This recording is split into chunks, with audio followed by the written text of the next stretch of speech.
하나님의 말씀은 사도행전 8장 1절부터 3절입니다. 사도행전 8장 1절부터 3절까지의 말씀입니다. 신약성경 200페이지에 있습니다. 저와 여러분이 한 절씩 읽고요, 마지막 절은 같이 읽겠습니다. 사도행전 8장 1절부터 3절입니다. 사울은 그가 죽임당함을 마땅히 여기더라. 그날에 예루살렘에 있는 교회에 큰 박해가 있어 사도 외에는 다 유대와 사마리아 모든 땅으로 흩어지니라. 경건한 사람들이 스데반을 장사하고 위하여 크게 울더라. 같이 읽겠습니다. 사울이 교회를 잔멸할새 각 집에 들어가 남녀를 끌어다가 옥에 넘기니라. 아멘. 수전 앤더슨이라는 여성이 있었습니다. 근데 이 여성이 시력을 점점점 잃어가는 병을 앓다가 마음을 먹고 이제 수술을 받게 되었는데, 안타깝게도 양쪽 눈 시력을 모두 다 소실하게 되어서 시각장애를 갖게 되었습니다. 여러분, 눈을 보다가 어느 순간 시력을 잃어서 아무것도 볼 수 없게 된다면 얼마나 고통스럽겠습니까? 절망과 낙심 가운데 있을 때 힘이 되어주었던 이 남편이 곁에서 늘 함께 해 주었는데요. 이 여성이 직장 생활을 하는 중에 있는데 남편이 늘 함께 동행하고 같이 따라다녔습니다. 근데 그런 것도 하루 이틀이죠. 오랜 시간이 지날수록 남편도 너무 힘들지 않겠습니까? 그래서 어느 날 남편이 아내에게 이렇게 말하는 겁니다. 당신 이제는 홀로 서기를 좀 해야 될 때가 온 것 같다. 이제 혼자 한번 다니면 어떻겠냐고 이렇게 제안을 한 거예요. 근데 여러분, 마음이 그렇잖아요. 충분히 그렇지, 어떻게 남편이 평생 나를 24시간 따라다닐 수 있겠나. 언젠가는 나도 홀로 서기를 해야 될 텐데, 마음은 공감이 가는데 실제로 그렇게 살려 하니까 좀 한편으로는 서운하기도 한 겁니다. 아니, 어떻게 앞이 안 보이는 나를 이렇게 두고 생활하라는 건가. 여러 가지 마음이 복잡한 가운데 이제 결심을 하고 출근길에 올라섰습니다. 흰지팡이를 하나 들고 뚜벅뚜벅 걸어가는데요, 얼마나 두렵습니까? 여러분, 두 눈을 가리고 한번 100m만 걸어보세요. 온갖 들리는 소리가요, 굉장히 무섭습니다. 어디에서 뭐가 날아올지 몰라요. 어디에 부딪힐지 모릅니다. 이 여성이 걷다가 돌부리에 걸려서 넘어지기도 하고요, 어디 모서리에 부딪혀서 다치기도 하고요, 너무 속상해서 자리에 주저앉아 울기도 하는 거예요. 버스를 어떻게 탑니까? 얼마나 무섭습니까? 그렇게 하루, 이틀, 3일 지나면서 조금씩 이를 악물고 적응해 가는 과정 가운데 어느 날 버스 운전기사가 이 수전 앤더슨에게 이렇게 한마디를 툭 건네는 겁니다. 부인은 참 좋겠어요. 참 좋은 남편을 두셨네요. 매일 부인 곁에서 한결같이 부인을 지켜주고 있습니다. 이렇게 말하는 거예요. 무슨 소린가 했더니, 남편이 이제 당신 홀로 서기를 좀 해야 될 때가 왔어. 그렇게 하라고 얘기했지만 이 아내가 큰 사고를 당하지는 않을까, 어려움을 겪진 않을까 하고 몇 걸음 뒤에서 계속해서 아내를 지키고 보호해 줬던 겁니다. 아내는 모르죠. 안 보이니까, 볼 수가 없으니까. 제가 이 글을 읽으면서 이 글을 읽다 말미에 저자가 이런 이야기를 하더라고요. 우리 눈에 하나님은 보이지 않을지 모르지만 하나님은 우리를 보고 계십니다. 우리는 하나님이 나와 함께 하지 않으신다고 생각할지 모르지만 하나님은 우리와 함께 하십니다. 우리는 하나님이 나에 대해 관심이 없다고 생각할지 모르지만 하나님은 단 한순간도 우리에게서 눈을 뗀 적이 없습니다. 여러분, 이 마음, 이 진심을 깨닫는 오늘 귀한 예배의 시간이 되기를 간절히 소망합니다. 오늘 이와 같은 맥락에서 말씀을 함께 나누기 원하는데요. 처음 이 땅에 교회가 세워질 때 뭐 놀라운 은혜와 부흥의 그 순간이 있었지만, 다른 한편으로는요, 여러 고난과 시련이 있었고, 또 이것을 극복하는 과정을 이 시간 좀 함께 나누고자 합니다. 초대교회는요, 마가의 다락방에 임했던 성령의 임재를 통해서 교회가 세워지게 됩니다. 그렇게 교회가 세워지고 복음에 대한 은혜와 감격의 이 물꼬가 한 지역을 넘어서 세계와 열방을 향해 전파되었습니다. 하나님께서 세우신 이 교회는요, 복음이 담대히 선포되는 현장이었고, 또 복음을 들은 사람들은 모두 마음에 찔림을 경험했습니다. 이 복음은요, 우리의 죄를 드러나게 합니다. 또 복음은, 그러면 내가 죄인인 거 알겠는데 어떻게 살아야 됩니까? 이 질문 앞에 서게 합니다. 사도행전 2장 36절부터 38절을 보시면요, 그런즉 이스라엘 온 집은 확실히 알지니 너희가 십자가에 못 박은 이 예수를 하나님이 주와 그리스도가 되게 하셨느니라 하니라. 그들이 이 말을 듣고 마음에 찔려 베드로와 다른 사도들에게 물어 이르되, 형제들아 우리가 어찌할꼬 하거늘. 베드로가 이르되, 너희가 회개하여 각각 예수 그리스도의 이름으로 세례를 받고 죄사함을 받으라. 그리하면 성령의 선물을 받으리니. 이렇게 말씀합니다. 복음이요, 은혜요, 감격이지만 이에 앞서서 우리를 자각하게 하고, 내가 하나님 앞에서 죄인이구나 라는 걸 직면하게 만듭니다. 말씀을 전하는 저나 말씀을 듣는 여러분이나 모두 하나님의 말씀 앞에 설 때 이 찔림이 있습니다. 그래서 어떤 분들은요, 예배 시간에 목사가 전하는 하나님 말씀 가운데 이렇게 찔릴 때가 있어요. 딱 듣는데 저 목사가 딱 내 얘기를 하고 있네. 혹시 내가 아는 어떤 성도가 저 담임 목사한테 내 이야기를 혹시 한 거 아니야? 뭐지 이거? 이런 생각이 들 때가 있어요. 근데 그때는요, 누가 얘기해 준 게 아니라 하나님이 그 시간을 통해서 마음에 찔림을 주시는 시간인 줄 믿으시기 바랍니다. 말씀을 전하는 저도 찔리거든요. 말씀을 전하는 저도 찔려요. 그래서 이 시간 이 말씀 다른 집사님, 다른 권사님, 장로님이 꼭 들어야 할 말씀인데로 받지 마시고, 오늘 이 시간 이 말씀 내게 주시는 말씀이구나, 이렇게 받을 때 더욱 성령의 충만한 은혜를 경험하게 될 줄 믿습니다. 그래서 이 찔림 그 이유가 너무나 중요합니다. 왜냐하면 하나님, 그럼 제가 어떻게 해야 될까요? 앞으로 어떻게 살아야 되겠습니까? 이 질문 앞으로 가는 분들이 있는 반면에 똑같은 마음의 찔림이 있음에도 불구하고 복음을 대적하는 사람들은요, 찔리긴 하지만 그 찔림의 방향이 이를 갈고 귀를 막는 것으로 작동되는 사람들이 있습니다. 사도행전 7장 54절을 보니까 그들이 이 말을 듣고 마음에 찔려 그를 향하여 이를 갈거늘. 아까 베드로 사도가 복음을 전했을 때에는 수많은 사람들이 말씀을 듣고 마음에 찔려 형제들아 우리가 어찌할꼬로 나아갔는데, 스데반 집사가 복음을 전할 때에 똑같은 복음을 듣는 자들이 똑같이 마음에 찔리는데 그 방향이 어떻게 가요? 이 마음에 찔려 그를 향하여 이를 갈거늘. 분에 못 이기는 거예요. 계속해서 말씀이 선포되어지는데 한 걸음 더 나아가서 사도행전 7장 57, 58절을 보니까 이렇게 말합니다. 그들이 큰 소리를 지르며 귀를 막고 일제히 그에게 달려들어 성 밖으로 내치고 돌로 칠세, 증인들이 옷을 벗어 사울이라 하는 청년의 발 앞에 두니라. 고만 말하라는 거예요. 듣기 싫다라는 거예요.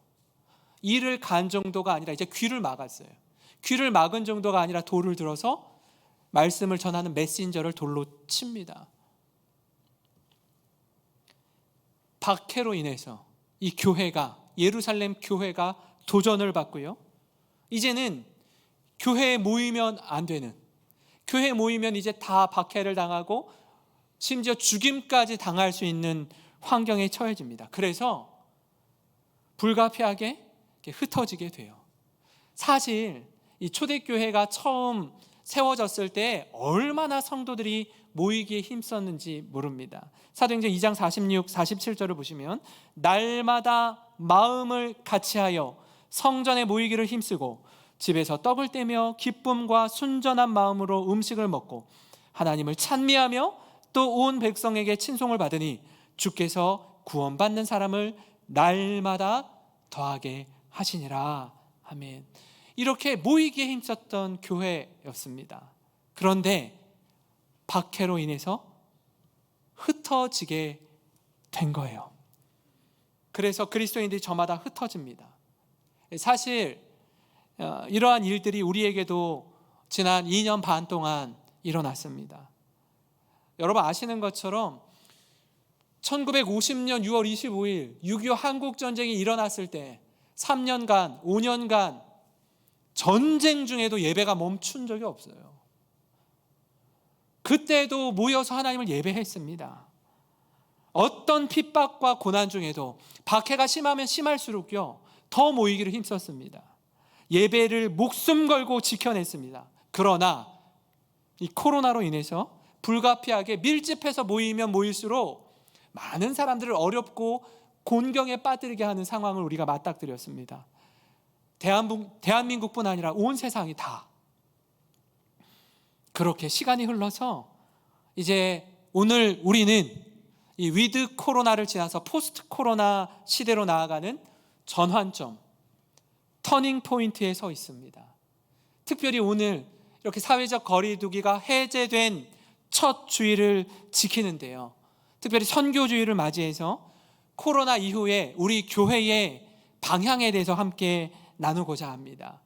그 첫 번째는요, 모이는 교회 그리고 흩어지는 교회의 사명을 깨닫는 겁니다.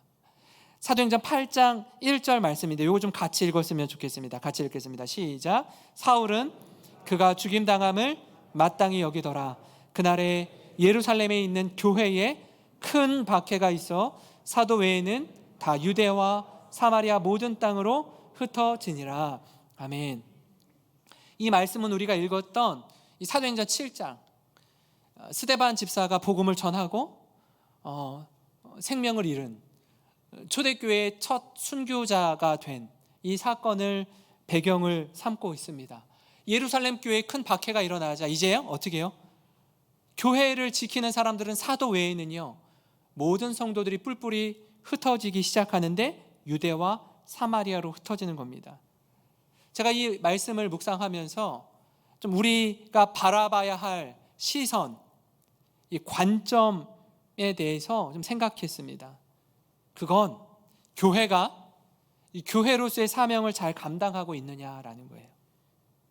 우리만의 예배, 우리만 누리는 기쁨과 교제, 그것에 만족하고 있지는 않은지 돌아봐야 합니다. 왜냐하면 주님께서 이 땅에 세우신 교회로서의 사명이 있기 때문입니다. 교회는요 그냥 모이는 것으로만 그쳐서는 안 돼요. 그건 반쪽짜리 신앙입니다. 한 걸음 더 나아가서요 모이면 예배하고 흩어지면 전도하는 교회의 모습, 그것이 바로 교회의 진정한 모습입니다. 그런 측면에서 교회는 이 영적 전쟁 가운데 전초기지의 역할을 담당하는 곳입니다. 예배 가운데 은혜와 감격을 누렸으면 이제 세상에 나아가 그리스도인으로 복음을 살아내는 겁니다. 복음을 전하는 겁니다. 그래서 찬양에도 이런 찬양이 있지 않습니까? 우리는 주님의 움직이는 교회입니다. 저를 비롯한 우리 모두가 움직이는 교회의 사명을 감당해야 합니다. 교회는요 이 건물이 아니에요. 혹 우리 교회가 10년 20년 지난 후에 성도들이 다 떠나고 이곳에 빈자리가 되고, 이 교회가 다른 목적을 삼는 곳으로 팔려가면 이곳은 더 이상 교회가 아닙니다. 교회는 건물이 아니라 교회는 바로 우리 한 영혼 한 영혼, 성령 하나님께서 내주하시는 우리 자신 한 사람 한 사람이 움직이는 교회인 줄 믿으시기 바랍니다. 그래서 모이면 기도하고, 모이면 예배하고, 흩어지면 복음을 전하는 이것이 바로 우리의 사명인 줄 믿습니다. 이것이 선명할 때 예배에 감격이 넘치고 세상의 빛과 소금의 사명 감당하는 저와 여러분이 되기를 주님의 이름으로 축원합니다. 그런가 하면 코로나 이후에 우리 교회의 또 다른 방향은요, 고난 중에 본질을 꼭 붙잡는 겁니다. 사도행전 8장 4절부터 6절을 보면요, 그 흩어진 사람들이 두루 다니며 복음의 말씀을 전할새 빌립이 사마리아 성에 내려가 그리스도를 백성에게 전파하니 무리가 빌립의 말도 듣고 행하는 표적도 보고 한 마음으로 그가 하는 말을 따르더라. 여러분, 예루살렘 교회에 박해가 일어납니다. 사도의 많은 이들이, 이 빌립도 7 집사 중에 한 사람이었는데요, 사마리아로 향했습니다. 이전에 그곳에 발도 들여놓지 않으려고 했어요. 혼혈족, 이방인과 피를 섞은 민족, 북쪽 이스라엘의 수도였던 사마리아 얼씬도 하지 않았습니다. 박해가 일어나니까 그곳을 향해 나아가는 거예요. 그리고 복음을 전하니 사람들이 그 복음을 듣는 겁니다. 이 뜻하지 않은 박해와 고난이요, 결국 모이는 교회로서의 사명은 가로막았을지 모르지만 흩어지는 교회로서의 사명을 감당하게 된 것입니다. 여러분, 우리가 박해와 고난 가운데 있을 때 어떻게 해야 합니까? 무엇에 마음을 쏟아야 할까요? 우리 교회도 지난 1월에 교회가 열흘 동안 폐쇄되는 정말 어려운 경험을 했습니다. 담임 목사로서 너무너무 마음이 아팠어요. 여러분, 이때 하나님, 왜 우리 교회에 이런 고통을 주십니까? 왜 우리에게 이런 어려움을 주십니까? 이렇게 항변만 하고 있을 겁니까? 아니요, 그렇지 않습니다. 이 박해를 통해 흩어지게 된 사건들, 이 어려움이 있지만 이런 감정에만 머물러서는 절대로 안 됩니다. 이 고난의 시간을 통해서 하나님이 우리 교회에 주시는 메시지가 무엇일까? 예루살렘 교회에 주신 메시지가 무엇일까? 우리 영생교회에 주시는 메시지가 무엇일까? 하나님의 뜻을 구하며 엎드리고 씨름하는 시간으로 삼아야 될 줄 믿습니다. 기도 가운데 묻고 또 묻는 겁니다. 왜냐하면 성령의 임재로 세워진 교회가 여전히 우리끼리에만 머물러 있어서는 안 되기 때문입니다. 그렇게 우리끼리 여기가 조싸우니만 하고 있다가 불가피하게 흩어지는 경험을 하게 되는 거 아닙니까? 결국 박해로 흩어졌을 때 그 자리에서 우리가 뭐 해야 합니까? 전도자로서의 사명을 감당해야 하는 거예요. 흩어진 그들이 두루 다니면서 복음을 전하는 거예요. 예수가 그리스도임을 선포합니다. 그때 놀라운 일이 생깁니다.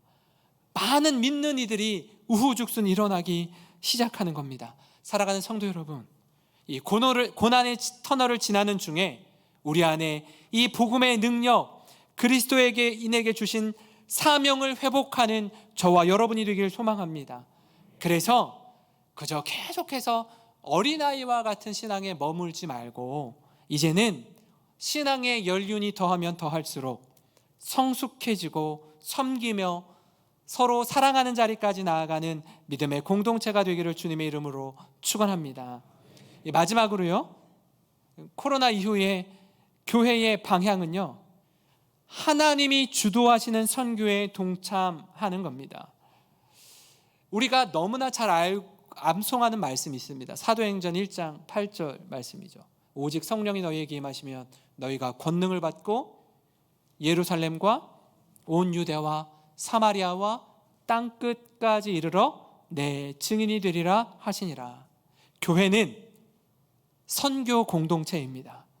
이 선교를 주도하시는 분은 다름 아닌 성령 하나님이십니다.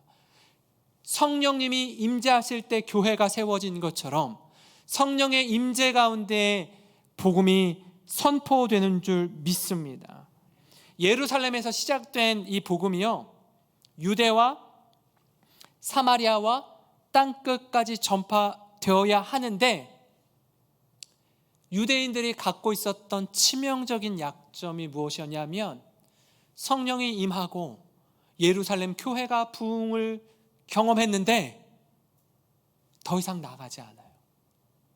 여기가 좋사오니 우리끼리 만족하고 누리고 있는 거예요. 우리 가족, 우리 교회, 우리끼리 여기에 머물러 있으면 물은 고이게 되어 있습니다. 이 우리라는 울타리를 넘어서 세상을 향해 나아가는 교회가 되기를 간절히 소망합니다. 때로는요, 하나님이 이 원치 않은 고난과 박해를 통해서라도 하나님은 하나님의 선교를 이루어 가십니다. 저는요, 이 사도행전 1장 8절과 이 8장 1절 말씀을 여러분이 오늘 마음속에 꼭 기억하시고 간직하셨으면 좋겠습니다. 왜냐하면 오직 성령이 임하면 유대와 사마리아와 땅끝까지 이르러 내 증인이 된다라고 했는데 1장 8절, 그걸 뒤로 돌리면 8장 1절이 되죠. 그 복음이 박해를 통해서 그 말씀이 그대로 이루어지는 걸 경험하게 되거든요. 유대와 사마리아와 땅끝을 향해서 나아가는 복음이 기록되어 있습니다. 그리고 9장으로 넘어가면요, 이렇게 마무리 짓는데 정말 놀라운 장면을 우리가 목격할 수 있습니다. 9장 31절을 같이 함께 읽기 원합니다. 시작. 그리하여 온 유대와 갈릴리와 사마리아 교회가 평안하여 든든히 서가고 주를 경외함과 성령의 위로로 진행하여 수가 더 많아지니라. 아멘. 저는 이거 읽을 때마다 전율이 느껴져요. 온 유대와 갈릴리와 사마리아 교회가 평안하여 든든히 서간대요. 성령이 어떻게 교회를 확장시켜가고 펼쳐가시는지 보여주는 대목 아닙니까? 이 은혜가 하나님은 선교를 하나님이 이루어 가시는구나. 우리는 그저 이 축복의 통로로 쓰임받는 거구나. 이걸 아주 가슴 깊이 경험하게 됩니다. 우리 교회가 파송하고 협력하는 선교사님들이 있습니다. 7명의 해외 선교사님과 2명의 농촌 목회를 하시는 목사님이 계십니다. 그리고 복음을 전하는 방송기관과 협력하여서 우리 모든 교우들이요, 십시일반 함께 힘을 모아서 여러분 영생교회 이름으로 매달 후원하고 섬기고 있습니다. 금액은 많지 않아요, 사실. 그러나 저는 너무너무 감사한 것이 우리 교회가 이 일에 조금이라도 쓰임받을 수 있다는 것이 얼마나 감사한지 모릅니다. 한번 생각해 볼까요? 코로나로 인해서 영생교회도 너무너무 힘든 시간을 지나왔습니다. 우리 교회도 어렵다면 우리 교회가 협력하고 후원하는 기관과 교회와 선교사님들의 선교 현장은 얼마나 더 힘들까요? 우리도 힘들다면 그분들 한 분 한 분을 기억하면서 하나님의 선교에 동역하며 이 꿈들을 이루어 나가기를 간절히 소망합니다. 우리 교회가 선교주의를 예배를 드리면서 저는 이런 꿈을 꿔요. 나중에 기회가 주어지면요, 우리 선교사님들 일본을 비롯해서 동남아 쪽에 베트남, 라오스, 싱가포르, 또 어디죠? 태국 이쪽에서 선교사님들이 계시는데 좀 몇몇 분들과 함께 좀 방문해서요, 그 현장에 필요한 도움의 손길이 어떤 것들이 있는지를 하나하나 잘 살피고 돌아와서 좀 선교팀을 꾸려서 나아가서 단기 선교로, 단기 봉사로 좀 후원하고 돕고 섬기는 그런 교회가 되었으면 좋겠습니다. 시간을 드리고 물질을 드리고 마음을 들여서 그곳에서 그분들과 함께 동역하면요, 여러분, 우리의 영혼이 살아날 줄 믿습니다. 혹 그렇게 하기 어렵고 좀 부담스러운 분이 계시면요, 국내 경북 의성, 또 어디죠? 경북 성주에 가서 그 교회들 섬기는 거예요. 이분들 10여 명, 20여 명 모이는 아주 작은 교회입니다.